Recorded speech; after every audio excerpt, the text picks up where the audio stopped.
Let's go. Let's get right into it. It's episode 598 of the Soul Not For Sale podcast. Coach Colin here. We got Joe Rogan, a clip there, and then we have another clip of a gentleman breaking down how Michelle Obama may become the president, or what path she's going on to become the president. It's very interesting the way this man breaks it down. I never thought of this. Now, why I'm playing a Joe Rogan clip is because Joe Rogan might have predicted this whole thing. He's been talking about this for a while. For a while, he's been bringing up Michelle Obama. And what makes me think that she actually may run is because when we see things in the mainstream media, we're not seeing... Anderson Cooper is not a guy who's like, I'm at home listing my sources. Oh, what did this gentleman say? He's not doing all that, right? They just take scripts. They take scripts. They have their talking points. It's assigned by people who are in agencies, sometimes, maybe, allegedly, seems like. And and anytime you start hearing rumblings like this, you have to think, maybe this is part of the plan. You know, usually what we see on TV screens, especially when it comes to the mainstream media and news, is very planned out. So when we start hearing about this, kind of makes me wonder, is she, what do you think about her running? I don't know, but I'm going to play the Joe Rogan clip, and then we're going to go over some things in that other video where this guy's breaking down her whole path. It makes perfect sense. It really does. What also makes perfect sense is, who's afraid of Biden? You know what I mean? On the other side. Even on his side, you know, when it comes to like RFK, who's afraid of having to debate that man? Nobody. Who's afraid of having to run against that man? Nobody. Because even though he doesn't debate, even though he stays away from all of that, people still, on the left and right, we still have the sound bites that we're seeing daily. And I'm going to play the newest one of those as well. Absolutely ridiculous. And it's not just a sound bite. It's not going to be out of context. Trust me when you see this little tidbit of Biden doing what Biden does best, which is going to bed. But before I bring you to all that, I got to bring you to the store first. This is IamCoachColin.com. This is the first shirt up on deck, the Certified Pure Blood t-shirt for those of you that survived the pandemic unscathed and untainted. Get your certificate of achievement now. Get your t-shirt. Or for those of you that are going to be seeing some colder weather, you can get a hoodie as well. And we have up next the shirt that I'm wearing right now, Public Enemy #1. Google the World Economic Forum, Google Agenda 2030, and you'll understand right away why this gentleman is Public Enemy #1 in my books. And we have the one that started it all, Soul Not For Sale. We got this in t-shirts, tank tops, hoodies, mugs, all of that good stuff. And we have the newest design right here, the We the People shirts, where a gentleman is telling us we will own nothing and be happy. And we are letting him know exactly what we think of him. Oh, that shirt always brings a smile to my face. All of those things can be found on IamCoachColin.com. And if you want 10% off, all you got to do is put in the discount code IamCoachColin. That's all capital letters. That's all one word. And there's one L in the name Colin. That gets you 10% off. And if you've already done that with us, thank you so much. Let's start it off here. Michelle Obama for president in 2024, question mark. Look when this was written. This was written in March. These rumblings have been for a while now. And I think it may actually happen, especially when we see how things are playing out with the current president, with Kamala Harris being asked if she's ready to take over. Why would people even be asking those questions of her? That's not really a question. You know, nobody had to ask Barack Obama, or sorry, no one had to ask Joe Biden if he was ready to take over for Barack Obama. Nobody asked Mike Pence. I mean, and Trump is not that much younger than Biden. Nobody came up to Pence and said, hey, are you ready to take over? Why would they be asking that question? Right?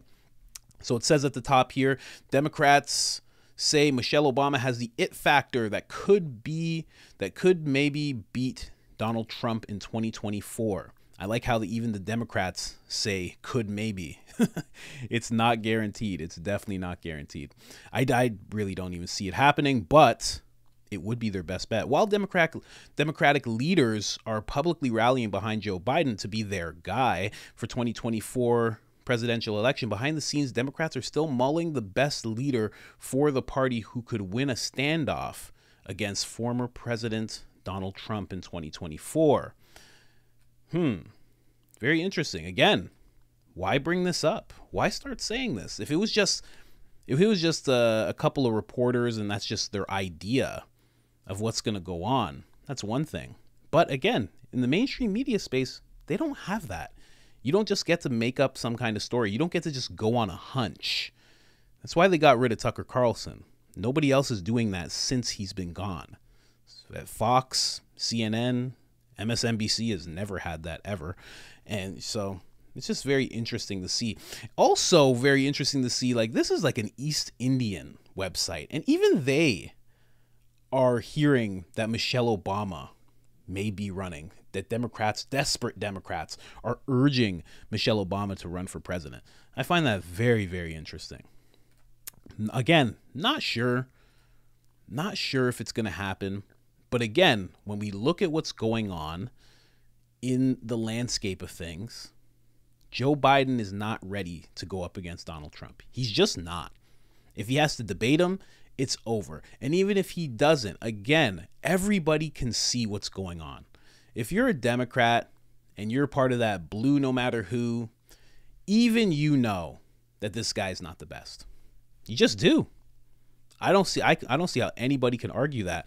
And Joe Rogan may have predicted this. He has been saying this for about almost a year now. He's been talking about this. So let's just play a quick clip from him stating what he thinks is going to happen. And this is, again, this is not even the latest clip of him talking about this. His latest clip was with Tim Dillon, but Tim Dillon goes on a bit of a rant that I can't play on YouTube. They already gave me a talking to for playing Tim Dillon's clip where he talks about Michelle Obama, to say the least. All right, let's get into this video. And they're going to bring Harris.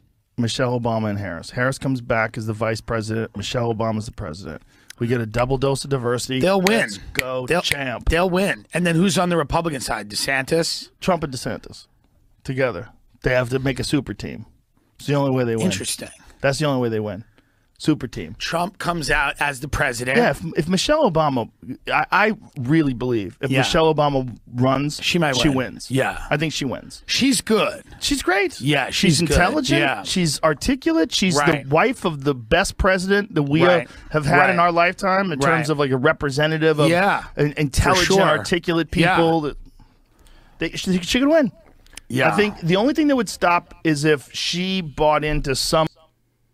The clip cuts off here, but what he says is if she buys into the policies that have been hurting the American people, which she might do once she's in, but I mean, for sure, if she runs, she's going to be telling everybody everything they want to hear. Now, this isn't the only clip. I also have this clip, again, from one of these Asian outlets. How are they getting wind of this? It's very odd. And why do they even care? Talking about Michelle Obama. The world recognizes her as the wife of America's former president, Barack Obama, but she has forged her own identity and she has been a role model for millions. In fact, she has established herself as a political celebrity. This is a scenario that could see her suddenly leap into the White House, it seems, where she has lived for 8 years when her husband, Barack, was president.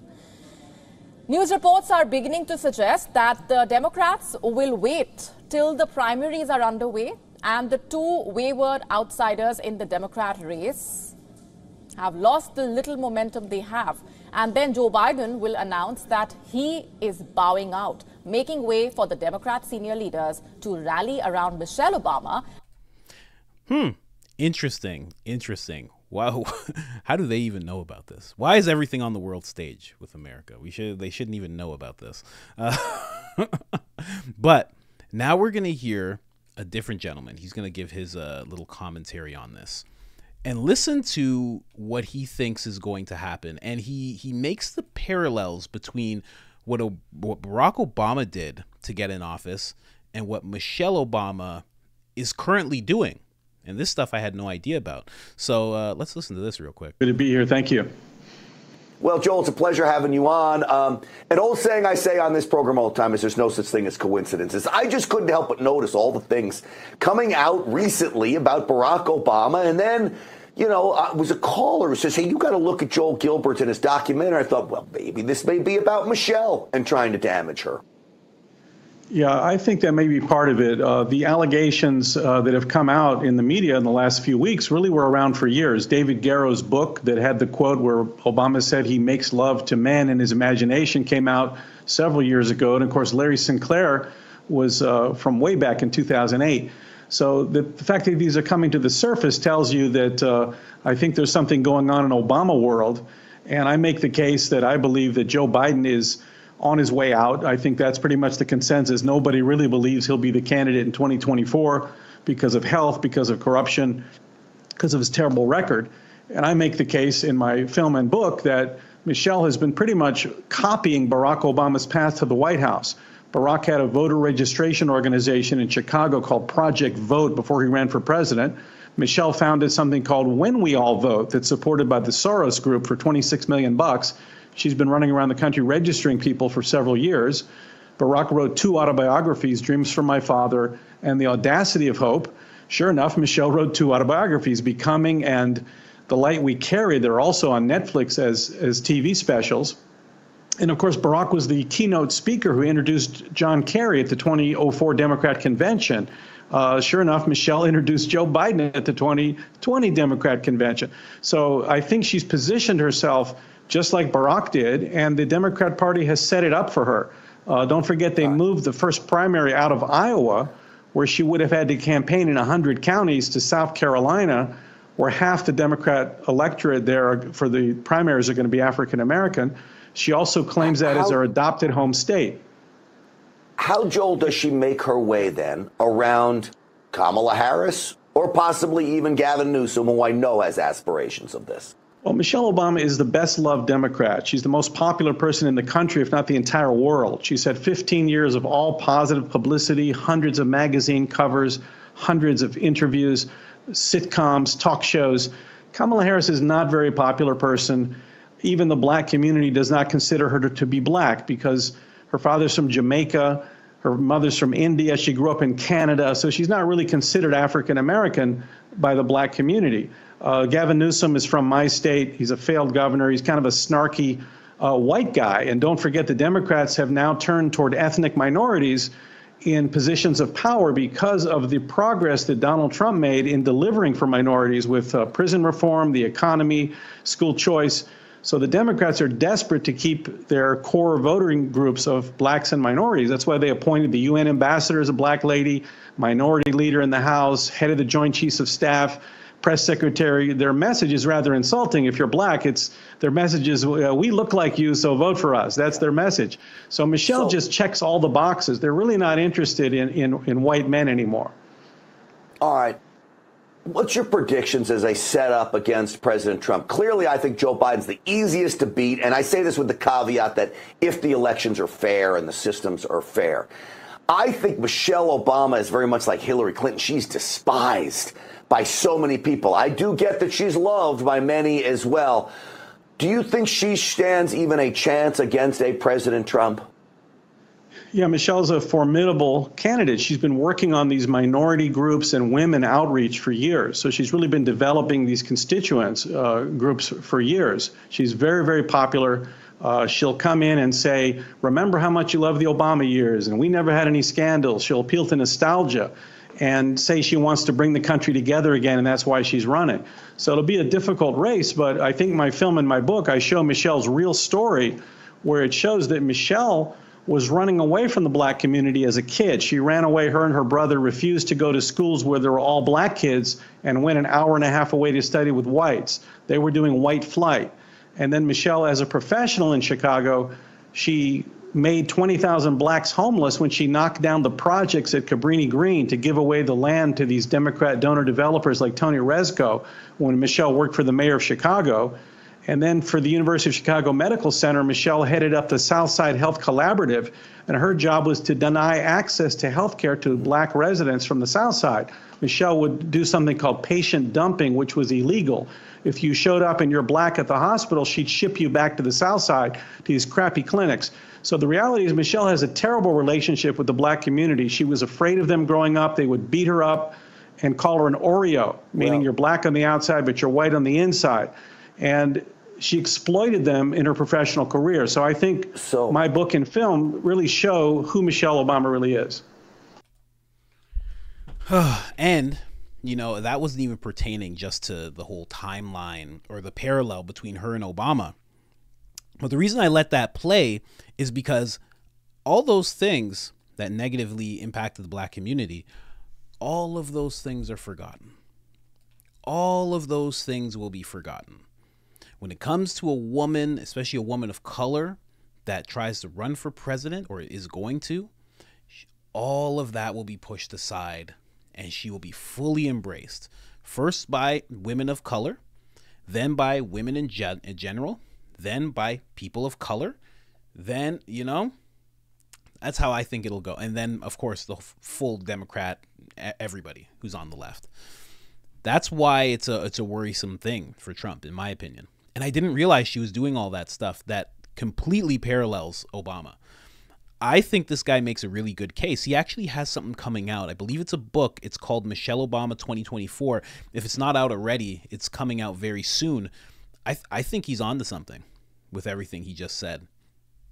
And again, all the negative things, they'll push that aside. They'll push that aside right away, right away. Black women will, because black women identify with Michelle Obama. They'll be like, she looks just like me. You know, I remember her from the Obama days. She was a strong woman standing behind Obama the whole way, supporting him the whole way. I love the cute little videos they had. I love the little things they would do, you know. And then when he brings up a book that turned into a Netflix special, 2 books that turned into Netflix specials, that doesn't seem like much. When he brings up the sitcoms and all this stuff, that doesn't seem like anything, right? How does that even connect to politics? Well, it connects to politics because what happens from there is that works her into the, not just the public eye, it creates public opinion that she is a good, honest, funny woman. And when it comes to sitcoms and TV and Netflix, she has been in the living room of so many people. And if you even had a little bit of entertainment watching anything that she's been involved in, that kind of pushes you to her side when it comes to that whole thing. That was a big reason with Trump, why a lot of people wanted to vote for Trump when he first ran. It was like, this guy's hilarious. We know this guy. He was in Home Alone. He's been in I remember him dating supermodels. I remember seeing him on TV. Like, it was a big part of it. And then on top of it, he was like, I'm gonna wreck this whole establishment for you guys. It was just like, this guy's the best. If he says you're fired on stage right now, it's over, you know? So right now she's working herself into public opinion. It's the same reason why people look at Dwayne Johnson, The Rock, and they go, oh, The Rock could run. The Rock could run. It's like, why? Because of his foreign policies? No. Does he even have a thought in his head that seems like an independent thought? No, not at all. It's because we see him in movies, and we see him in kids' movies, and we see him with Kevin Hart, and he makes us laugh, and we enjoy watching him. That's why people think he could run and win. And he could, because of that exact fact. Once you're worked into the media via entertainment, and then, because the mainstream media will do this, they work you in as somebody who is politically ready, that's it. But here's the only thing. I don't know if she wants this issue, because right now she's just loved, right? Before Trump, think of Trump. Trump was loved by so many people. He had the charisma, he had the shows, he was a billionaire, he was in Home Alone. I'll say that again because that was a big moment. He did so many things. The Apprentice, people loved watching that. Who didn't watch The Apprentice? It was amazing to watch these people. It was amazing to see him fire people. It was amazing to hear his insights on real estate and business. As soon as he ran, all of a sudden he became some kind of demon. The same thing will happen to Michelle Obama the second she runs. So does she really want that type of issue. Now, she comes from a family where they've already had to deal with that for 8 years, right? So she's used to it a little bit. She understands what comes with it. She watched her husband go through it. But does she want to go through that herself? And believe me, for all the people with the interview with Tucker Carlson and the whole conspiracy that's about her and what she actually is, all of that goes away. None of that's impacting anybody, especially on the left. That's just going to be conspiracy theories. That's just going to be you're afraid of a strong woman. That's all that is. That's why you're saying those things about her. That's why you're making up those stories. That's gone. Don't even think of that as an issue. Oh, it's nobody's going to care about that stuff. Very interesting. I don't know what's going to happen. I cannot tell, but the fact that it's being brought up on so many different outlets tells me that there's something going on, because the media doesn't do that, again, because they have a hunch. They do that because they're preparing people. The things that they show us on a day-to-day basis are things that they want you to be prepared for.